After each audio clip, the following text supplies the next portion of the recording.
په یو علاقه باندې به یو قصاب د سپي غوښه خرڅوله. نو چې پولیس ته پته ولګېده نو قصاب یې ګرفتار کړ او بوتلو تاڼۍ ته او په سبا له یې جج ته پیش کړو. نو جج صاحب ورته وویل چې ته د سپي غوښه ولې خرڅوې؟ نو قصاب ورته وویل چې زه د سپي غوښه په سپو باندې خرڅوم. نو جج صاحب غلی شه او بیا یې ورته وویل چې ته د سپي غوښه ولې خرڅوې؟ نو قصاب ورته بیا هم دغه جواب ورکړ چې زه د سپو غوښه په سپو خرڅوم. نو قصاب ته جج صاحب وویل چې ولې تا نه سپي درځي، تا نه غوښه دې ولې سپي درتلی چې غوښه اخیستی شي څه؟ نو هغه ورته وویل چې جج صاحب داسې شل دی چې زه چې کله راشي په ما باندې د سرکاري کسان او زموږ د علاقې سرکاري کسان په ما راشي، ام پی ای ایم این ای یا نور داسې نور کسان خو چې سرکاري نوکران وي، هغو ما ته ووایي چې 2 کیلو 3 کیلو غوښه زما نه واخلي او چې کله پیسې ترې زه وغواړم نو هغو ما ووایي او ماله دمکیانې راکړي.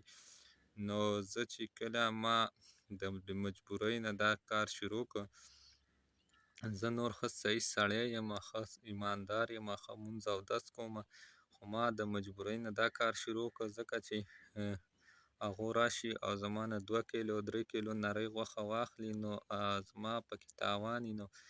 نو ما داسې چل وکړ چې سپي خو هسې هم ډېرې ګرځي په کلیو کې، علاقه کې ډېر ګرځي، ډېر سپي دي. نو ما به سپی حلال کړ او چې کله به دغه راله نو ما به د فرج نه راواخیستو او هغو ته به مې ورکړو، هغو ته به مې غوښه ورکړه. نو جج صاحب اوس هم حیران شه چې زه دله اوس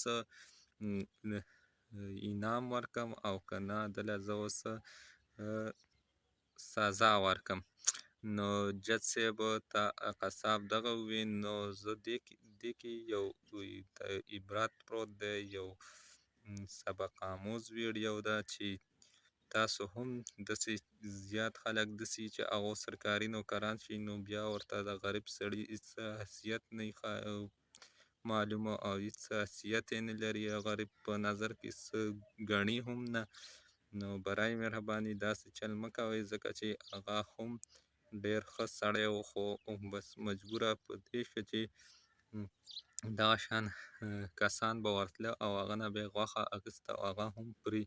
نو داسې خو څوک تاوان خو دا غریب ځان له مزدوري کوله نو هغه ځان له تاوان نشو ورکولی.